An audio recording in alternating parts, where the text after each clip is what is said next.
Deliver it to you the modern way to buy your next Toyota at WaldorfToyota.com.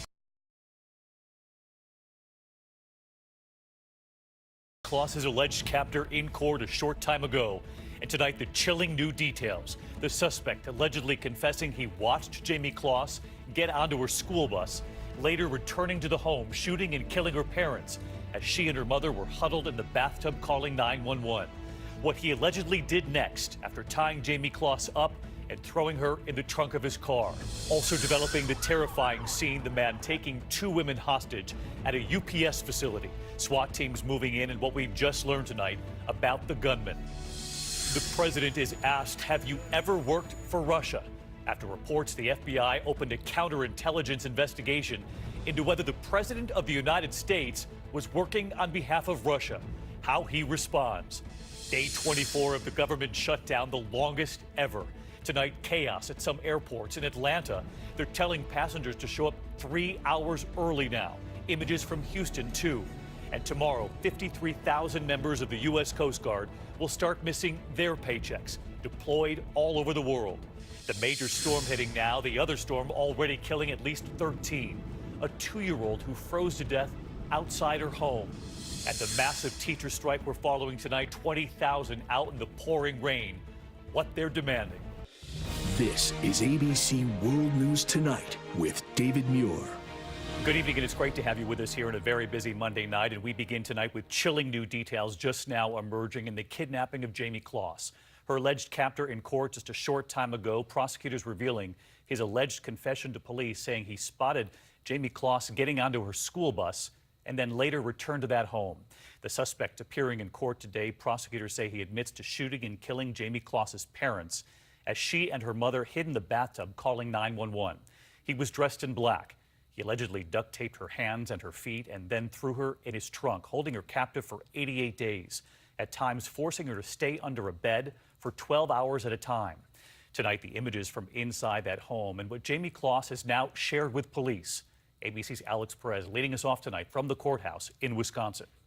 Mr. Patterson, you are charging... Tonight, the man accused of kidnapping Jamie Kloss and murdering her parents facing a judge. Substantial cash bail is necessary to... Jake Patterson tonight held on a $5 million cash bail. The prosecution team that you see assembled here today wants justice for James and Denise Kloss and for Jamie Kloss. Prosecutors laying out in chilling detail Patterson's alleged confession. According to the criminal complaint, the 21-year-old told police one day on his way to work, he saw Jamie get on a school bus outside her home and decided she was the girl he was going to take. Prosecutors describe his meticulous planning, saying Patterson first shaved all his hair to avoid leaving DNA, then came to the home one night after midnight armed with a shotgun and a mask, dressed in all black. 13-year-old Jamie telling an FBI investigator her dog started barking and she woke her parents. They saw a man at the door with a gun. Jamie and her mother hid in the bathtub. Patterson allegedly telling police he shot Jamie's father through the door, then broke into the bathroom where Jamie's mom was holding her in a bear hug. Jamie told police Patterson made her mom hang up with 911, then shot her in the head. Prosecutors say Patterson duct taped Jamie's hands and ankles and dragged her to the trunk of his car. He allegedly told investigators he removed the trunk light and the glow-in-the-dark safety cord from inside the trunk so that no one can pull the trunk release once inside. For 88 days, police believe she was held captive inside Patterson's home. These images showing the inside. Jamie telling investigators he made her stay under the bed for up to 12 hours with no food, water, or bathroom breaks, once hitting her hard on the back. Jamie finally making her escape on Thursday when she was left alone, flagging down Jeannie Nutter, who was out walking her dog.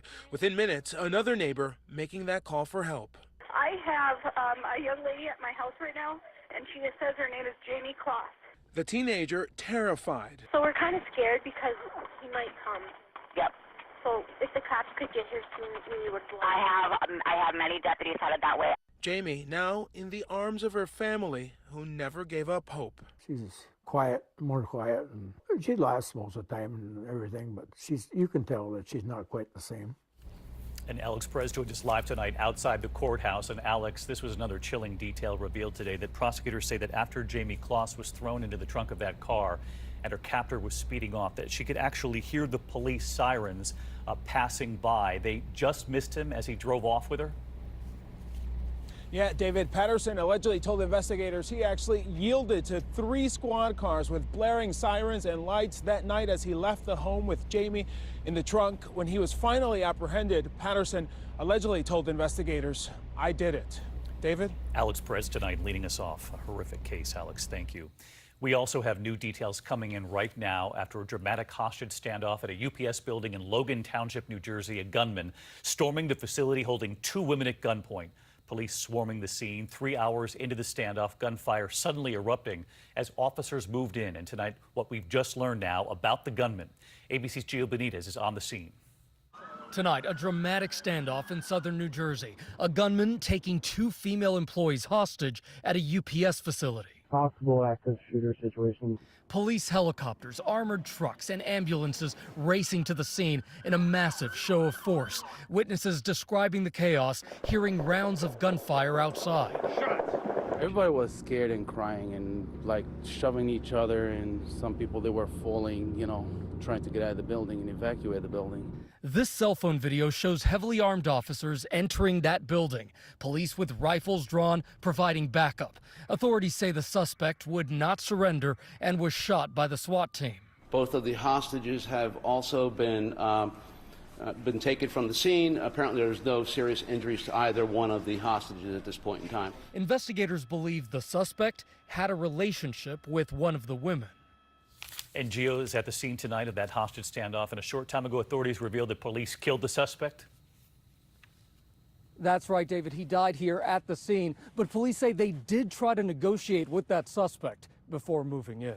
David. Gio, thank you. We're going to turn now to the other major headline tonight, the report that broke over the weekend that the FBI reportedly opened a counterintelligence investigation into a sitting president concerned that President Trump could be working for Russia. Well, today he was asked, did you ever work for Russia? And the furious president responded. Here's ABC's chief White House correspondent, Jonathan Karl. Tonight, a flat denial from the President of the United States. He is not and has never been a Russian agent. I never worked for Russia. Not only did I never work for Russia, I think it's a disgrace that you even asked that question, because it's a whole big fat hoax. It's just a hoax. The New York Times reports that shortly after the president fired James Comey, the FBI started a counterintelligence investigation to see if Trump himself was operating as a Russian agent. The Times reports the investigation was prompted in part by the president's own public statements about why he fired Comey.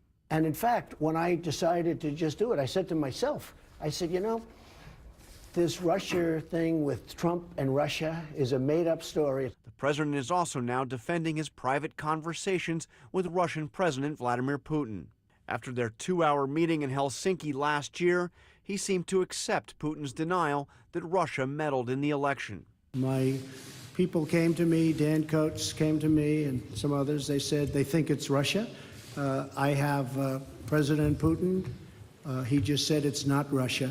I will say this, I don't see any reason why it would be. Now the Washington Post is reporting the president went to great lengths to conceal the details of his conversations with Putin, at one point taking notes away from a U.S. translator after a meeting in July 2017 in Hamburg, Germany. The president told Fox News he would have no problem releasing the information. I would. I don't care. I mean, I had a conversation like every president does. We had a great conversation. I'm not keeping anything under wraps. I couldn't care less. All of this believed to be part of the Mueller investigation now. John Karl at the White House. And John, confirmation hearings are set to begin tomorrow for the president's attorney general nominee, William Barr. And he'll surely be pressed on whether he'll protect the Mueller investigation if he becomes AG. Absolutely, especially because Barr in the past has been quite critical of the Mueller investigation. But Barr has released the opening statement that he intends to give to the committee, in which he vows that he will not interfere with the Mueller investigation, saying, quote, it's vitally important that the special counsel be allowed to complete his investigation. And David, he also says that it's important that both Congress and the public be informed of the results of that investigation. All right, John Karl with news before the confirmation hearings begin. John, thank you. All of this on day 24 now of the government shutdown, the longest in U.S. history, and now major delays at airports across the country. The TSA tonight reporting more than double the normal of sick calls coming in. Airport officials in Atlanta tonight are now urging travelers to arrive 3 hours early tomorrow.